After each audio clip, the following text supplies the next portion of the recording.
දසුන් අද ඔයගොල්ලෝ සෙල්ලම් කරපු පිච් එක ගැන මොකද හිතෙන්නේ? පිච් එක ඇත්තටම අපි මැච් එකට කලින් හිතුවේ ගොඩක් හොඳ වෙයි කියලා. නමුත් මොකද අලුත් තනතිරුවක් හින්දා නමුත් අපි හිතුවේ නෑ මෙතන දංකෑමක් තියෙයි කියලා පිච් එකේ. මොකද සිම්බාබ්වේ මැච් එකේ හොයත් අපි අලුත් පිච් එක. ඉතින් රෑ වෙද්දී බෝලේ බැට් එකට වැදිලා ආවා. කැපෙන ප්‍රමාණය ගොඩක් අඩුවෙන් තිබ්බේ.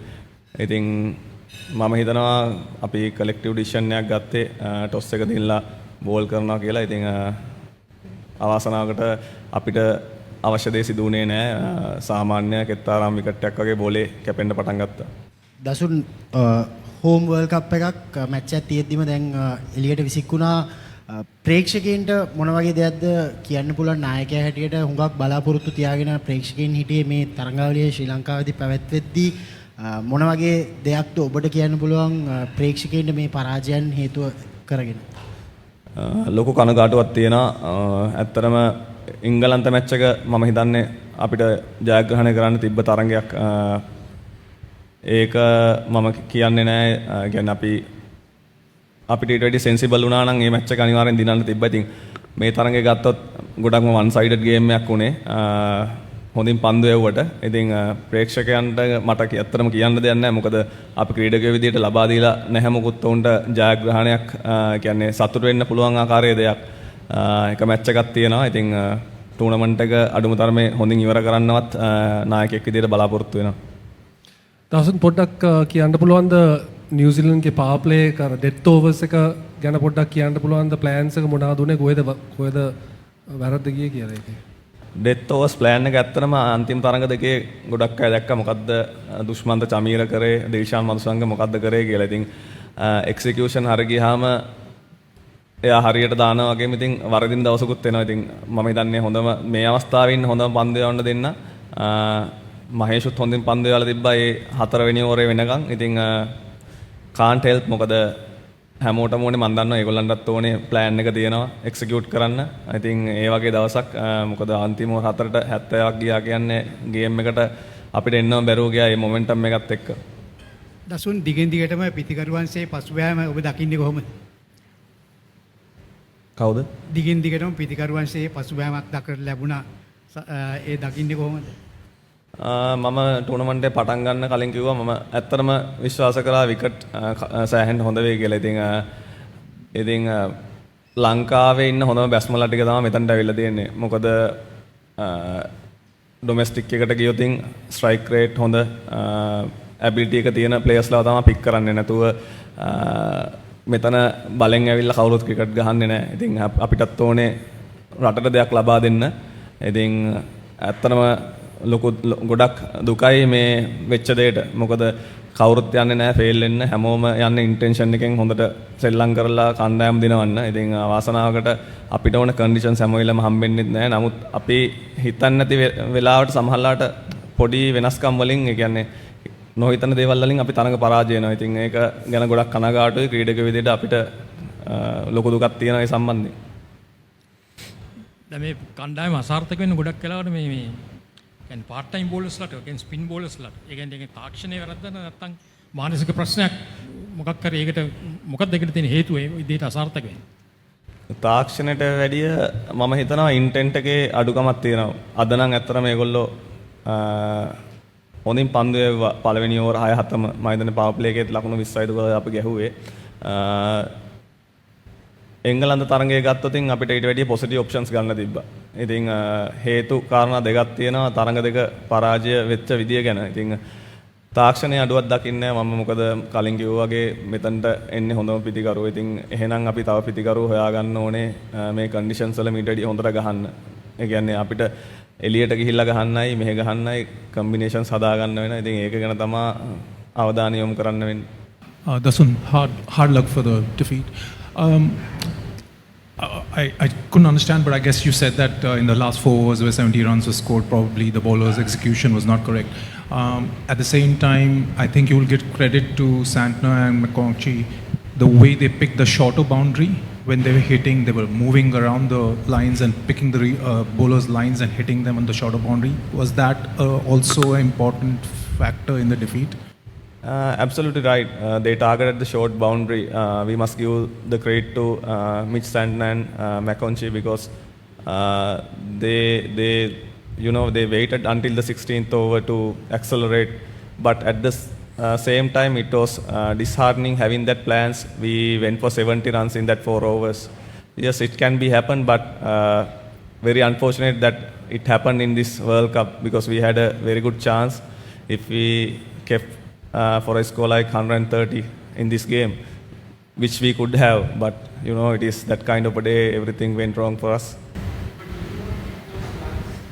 What's that?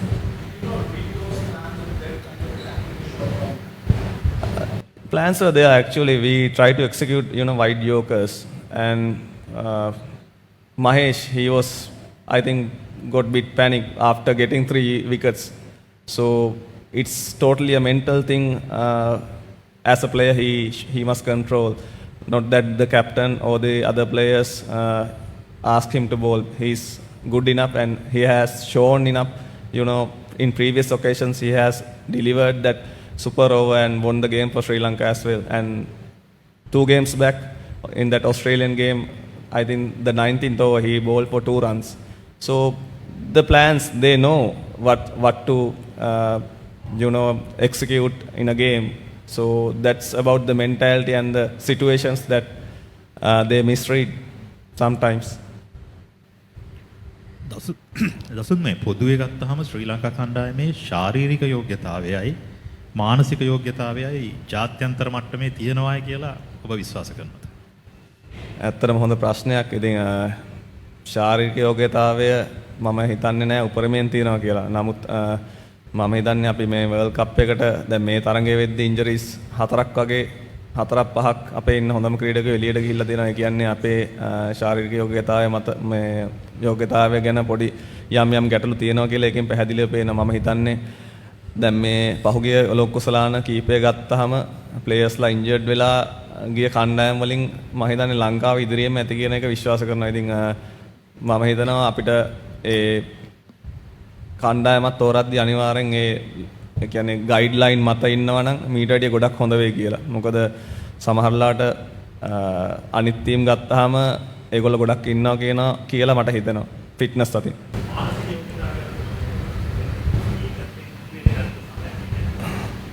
ඇත්තට මේ ලෝක කුසලානයේදී පැඩි ඇප්ටන් අපිත් එක්ක වැඩ කරා. ඉතින් එයාගෙන් ගොඩක් ලොකු සපෝට් එකක් හම්බුණා. මොකද ක්‍රීඩක විදියට අපිට අවුට්සයිඩ් නොයිස් එක කන්ට්‍රෝල් කරන්න හරි අමාරුයි. ඉතින් ගොඩක් වෙලාවට අපිට අහන්න දකින්න හම්බෙන්නේ නෙගටිව් දේවල්. ඉතින් ක්‍රීඩකයෝ විදියට අපි කොච්චර පොසිටිව් හිටියත් එලියෙන් ගොඩක් තැන්වල ක්‍රියේට් කරලා තියෙනවා නෙගටිව් එන්වයරන්මන්ට් එකක්. ඉතින් ඒක හරි පාඩුවක් ලංකා ක්‍රිකට් වල. මොකද මේ ක්‍රීඩාව විතරයි තියෙන්නේ. මම හිතන්නේ මේකත් රැක ගන්න පුළුවන් වෙයි කියලා. ඔයාට අද මැච් එක ඉවරලා යද්දි බලන්න පුළුවන් ඒ කී දෙනෙක්ගෙන් මෙහෙම මයික් අල්ලන් ඉන්නවද කියලා. සමහරට මේ බලලා නෙමේ අපිට සමහරලාට කට්ටිය එවනවා. ඉතින් ඇයි නෙගටිවිටි එක මෙච්චර පතුරවන්නේ? හරි වර්ල්ඩ් කප් එක පෙරදුනා. අපි හේතු දන්නවා. අපිට කන්සර්න්ස් තියෙනවා හැමෝටම. ඒවා කතා කරලා හොඳ පැත්තට හරව ගන්නවට වැඩිය නෙගටිවිටි කියන එක සෑහෙන්න ඉස්සරහට ඇවිල්ලා තියෙනවා. ඉතින් මම හිතන්නේ අපි ක්‍රීඩා කරලා යයි. ඉදිරියට එන ක්‍රීඩකයන්ට සපෝට් එකක් විදියටවත් ඒ දේවල් ගවර්න්මන්ට් එකෙන් හරි නැවැත්තුවොතින් ගොඩක් මානසික සුවයට ඒක පහසුවක් වෙයි කියලා මම විශ්වාස කරනවා. උපේන්ද්‍ර දසුන් මම හිතන්නේ මේ ඉනිං එකේ සම්පූර්ණ ඉනිං එකේ අපි දැක්ක එක 6 පාරක් විතරයි ශ්‍රී ලංකා ඉනිං එකේ. ඒ වගේම 4 පාරවල් 8ක් විතරයි රෙකෝඩ් වෙලා තිබුණේ. ඔයා හිතන්නේ නැද්ද අපේ ටීම් එකේ මේ පවර් හිටින් වල ලොකු අඩුවක් තියෙනවා කියලා? මොකද මේ ග්‍රවුන්ඩ් එක 70 ප්ලස් ලයින් එකක් තිබ්බේ. මේ පවර් හිටින් වල අඩුවක් තියෙනවා කියලා ඔයා හිතන්නේ නැද්ද? ඇත්තටම මම පවර් හිටින් වල අඩුවක් තියෙනවා. ඒක ලංකාවම ගත්තොත් පවර් හිටින් වල අඩුවක් තියෙනවා. නමුත් අපි කන්ඩිෂන්ස් වලට ප්ලේ කරන්න ඕනේ ලංකාවේදී. ඉතින් ඒ කන්ඩිෂන්ස් වලට පවර් හිටින් කොච්චර දුරට උමනා වෙනවද කියන එක අපි බලන්න ඕනේ. මොකද පල්ලේ කෙලේ ගත්තොත් සමහරවිට හොඳ විකට්ස් හම්බ වෙනවා. ඉතින් ඒකෙදි පවර් හිටින් කියන එක ඇත්තටම වටිනවා. ඉතින් මේ වගේ විකට් එක ඉතින් ඇත්තටම අපි එක්ස්පෙක්ට් කරා හොඳ වෙයි කියලා. නමුත් අද වගේ විකට් එක පවර් හිටින් වැදගත් වෙන්නේ නැහැ. රිවර්ස් ස්වීප්ස් ගහන එක මොකද කමිනු මෙන්ඩිස් ඒ කියන්නේ අමාරු වෙලාවකදී ඇවිල්ලා හොඳින් පිටිකාරණ යොදුනේ ඔහුගේ ස්විප් පාරවල් රිවර්ස් ස්විප් පාරවල් ඔහු හරියට පාවිච්චි කරපු ඉඳලා. ඉතින් දුනිත් වෙල්ලාලගෙත් ඇවිල්ලා එහෙමයි. ඉතින් අර කන්ඩිෂන්ස් එක්ක ගොඩක් වෙලාවට අපිට ෆයිට් කරන්න වෙනවා. ලංකාවේ ශ්‍රී ලංකාවේ ඒක සාමාන්‍ය දෙයක්. ඉතින් ඒ වගේ අවස්ථාවල ඉතින් පන්දු යවන්නන්ගෙනුත් වැරදි වුණාම අපිට අර අනිත් කණ්ඩායම් නවත්ත ගන්න අමාරුයි. පවර් හිටින් කියන එක අනිවාර්යෙන් තියෙන්න ඕනේ. නමුත් මේ කන්ඩිෂන්ස් එක්ක ඒක ගොඩක් බාර වෙන්නේ ටීම් මැනේජ්මන්ට් එකට තමයි ඒ කොහොමද තෝරගන්නේ කියන එක. මම කලින් කිව්ව එක්සිකියුෂන් වල වැරද්දක් වුණා. ඉතින් ඒ වගේ දේවල් වෙන්න පුළුවන්. ඉතින් ඒගොල්ලෝ බෝල් කරේ ස්පින් විතරයි අන්තිමේදී. ඒ කියන්නේ දන්නවා අපි මැච් එකෙන් එළියට ගිහිල්ලා ඉන්න කියලා. නමුත් ඒගොල්ලෝ ස්පින් එකෙන් බෝල් කරේ. මොකද ඒගොල්ලන්ට තව බවුන්ඩරි එකක්වත් දෙන්න වුණාවක් තිබ්බේ නැති හින්දා. දසුන් දැන් අවසන් තරඟ තුනම අපි පරාජයටපත් වෙලා තමයි අන්තිම තරඟයට පල්ලේ කැලේ යන්නේ. ප්‍රේමදාස පීටියේ මං හිතන අවසන් තරඟ දෙකම අපි පරාජයටපත් වුණා. ඔබ කොහොමද අන්තිම තරඟය ගැන මොන වගේ තක්සේරුවකින්ද යන්නේ? මොකද අපි ක්‍රීඩා කරන්නේ පල්ලේ කැලේ. අපි පල්ලේ කැලේදී හොඳ තරඟයක් දීලා සටනක් දීලා අපි ඕස්ට්‍රේලියාව පරාජය කළා. ඊටපු වෙලාවක එංගලන්තයට ආයිත් පරාජය වෙලා තමයි මෙහෙට එන්නේ. මේ අසාර්ථක කොහොමද අන්තිම තරඟය ඔබ දකින්නේ?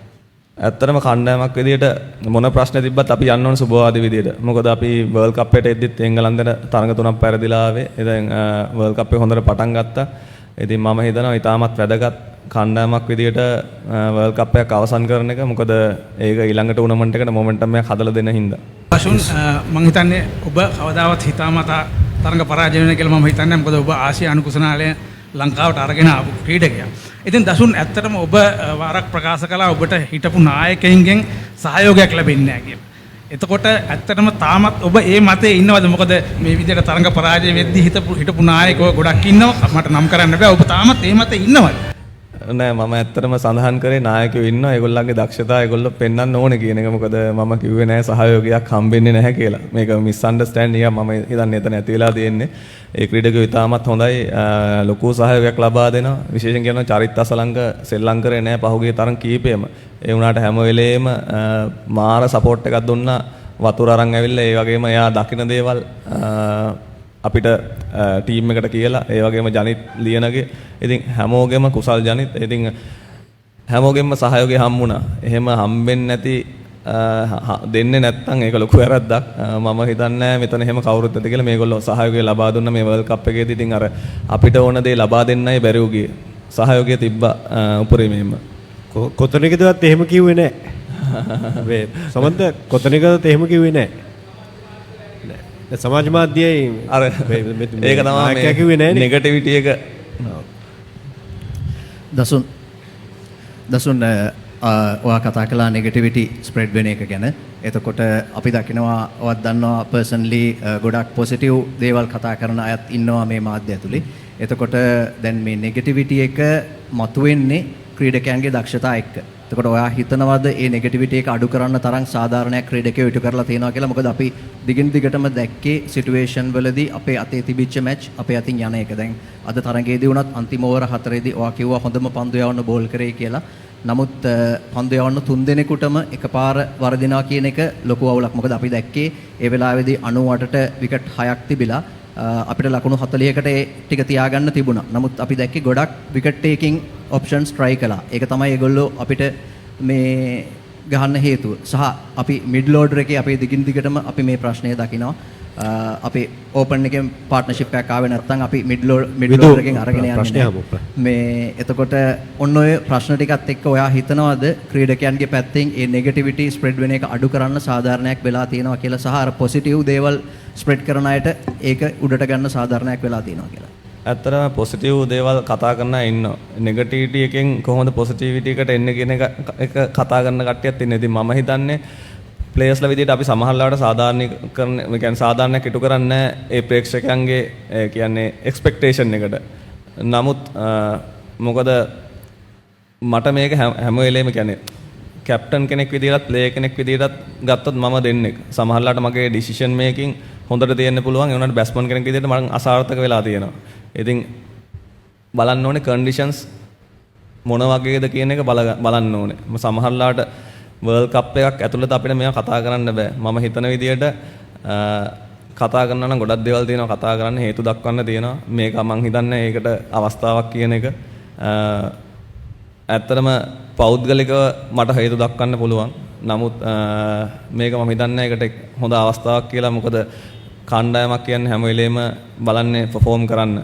ඉතින් වර්ල්ඩ් කප් එකක් විශේෂයෙන්ම මොකද ලංකාවේ අය මේ මෙතන ඉන්න කිසිම ක්‍රීඩකයෙකුට මම හිතන්නේ ලංකාවේ වර්ල්ඩ් කප් එකක් සෙල්ලම් කරන්න පුළුවන් වෙයි කියලා. ඉතින් හැමෝටම මොනවා තිබ්බා සෙමි ෆයිනල් එකට එන්න ඒ කැක්කුම තිබ්බා. මම හිතන්නේ ඔයා කිව්වා වගේ අපි සාධාරණයක් කරේ නැහැ. නෙගටිවිටි එක අපි ඒක අහන එක සාධාරණයි. නමුත් මානුෂික පැත්තෙන් ගත්තොත් අපිත් ප්ලේයර්ස්ලා අපිත් හැම වෙලේම බලන්නේ මේක දිනවන්න රටට කොහොමද හොඳ අවුට්කම් එකක් දෙන්න කියලා. ඉතින් අවාසනාවකට අපේ පැත්තට මුකුත් වෙන්නේ නැහැ මේ වෙලාවේදී. ඒකට ගොඩක් සෝරි. දසුන් මේ දශකයේදී අපි බැලුවොත් එහෙම වර්ල්ඩ් කප් මේ පස්වෙනි වර්ල්ඩ් කප් එක 50 එකත් එක්ක ගත්තම ඒකෙන් ඔයා මං හිතන්නේ නායකත්වය 4කට වගේ දීලා තියෙනවා මේකත් එක්ක. හැබැයි මේ අපි වර්ල්ඩ් කප් ඔක්කොගෙන් බැලුවොත් අන්තිමට එන්නේ එකම උත්තරේ තමයි අපිට තියෙන්නේ. හැමදාම එම්බැරස්මන්ට් එක තමයි රටක් වශයෙන් අපිට ජයග්‍රහණය ලබා ගන්න හැකියාව ලැබිලා නැහැ. ඔයා හිතන්නේ නායකයෙක් වශයෙන් මොන වගේ දේවල්ද වෙන්න ඕන? මේ කියන්නේ දිගින් දිගටම මේ අපිට තරඟාවලි වල අපි මේ විදිහට දක්වන දක්ෂතා ගැන ඔයා හිතන්නේ මොන වගේ දෙයක්ද අපි කළ යුත්තේ? ඒ වගේම තමයි ඔයාගේ නායකත්වය මේකෙන් පස්සේ ඉවරද නැත්නම් ඉදිරියටත් ඔයා 2020 කණ්ඩායමේ නායකත්වය දරනවද? මම හිතන්නේ ෆිට්නස් කියන එක අනිවාර්යෙන් නම්බර් 1 විය යුතුයි රටකට ක්‍රීඩා කරද්දී. මොකද ඒක non negotiable. මොකද අපිට දැන් අරන් බැලුවද ඉන්ජරිස් කීයක් තියෙනවද කියලා හරිම අමාරුයි. සමහරවිට අපි හිතන අවුට්කම් එක ලබා ගන්න. මොකද වනිදු හසලංග කියන්නේ කොච්චර හොඳ ප්ලේයර් කෙනෙක්ද කී ප්ලේයර් කෙනෙක්ද කියන එක හැමෝම දන්නවා. ඒ වගේම මතීෂ් පතිරණගේ වැදගත්කම. ඉෂාන් මාලිංග. ඉතින් ඒ වගේ ක්‍රීඩකයෝ අඩු වුණාම මම කියන්නේ එක්ස්කියුස් එකක් නෙමෙයි. ඉතින් ඒ ශාරීරික යෝග්‍යතාවත් එක්ක තමයි ඉන්ජරිස් ගොඩක් එන්න බලපාන්නේ. සමහර ප්ලේයර්ස්ලා ඉන්නවා ටීම් එකට එන්න බැරුව ෆිට්නස් ඉෂුස් ඉඳලා. ඉතින් මේක හැමදාම කතා වෙනවා. ඒක මම හිතන්නේ ඔක්කොම ප්ලේයර්ස්ලාට එක වුණොත් හොඳයි කියන දේ දකිනවා. ඒ වගේම ඔව් පහුගිය වර්ල්ඩ් කප් පහම ක්‍රීඩා කරා. ඉතින් ඒ වර්ල්ඩ් කප් එක වර්ල්ඩ් කප් එකක් ඇරෙන්න ගොඩක් වර්ල්ඩ් කප් වලදී ඕක තමයි ගොඩක් කතා බහට ලක්ුණේ ඉන්ජරිස් කොහොමද අපි මේක හොඳට කරගන්න කියන එක. ඒකයි මම හිතනවා T20 ක්‍රිකට් ගහනකොට අපි කන්ඩිෂන් යූස් කරා ගොඩක් පහුගිය කාලෙදී.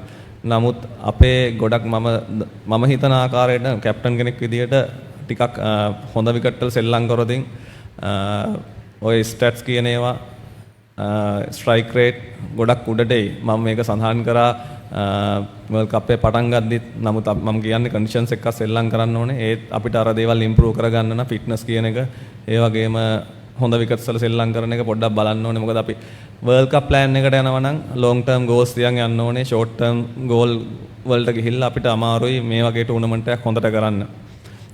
නායකයෙක් විදියට මම කොච්චර දුරට ඉඳීද කියන එක මම දන්නේ නැහැ. ඒක සිලෙක්ටර්ස්ලාට ශ්‍රී ලංකා ක්‍රිකට් එකට තමයි ඒක ආයිති එක ඩිසයිඩ් කරන්න. නමුත් මම ඇත්තටම සතුටු වෙනවා මට මෙච්චර කාලයක් මේ ඔපචුනිටි එක ලබා දුන්නට. මම ගොඩක් හොඳ ඩිසිෂන්ස් ගත්තා. වැරදීමුත් වෙලා තියෙනවා. ඉතින් ඇත්තටම සතුටුයි නායකයෙක් වෙලා වර්ල්ඩ් කප් එකක් ක්‍රීඩා කරපු එක ගැන.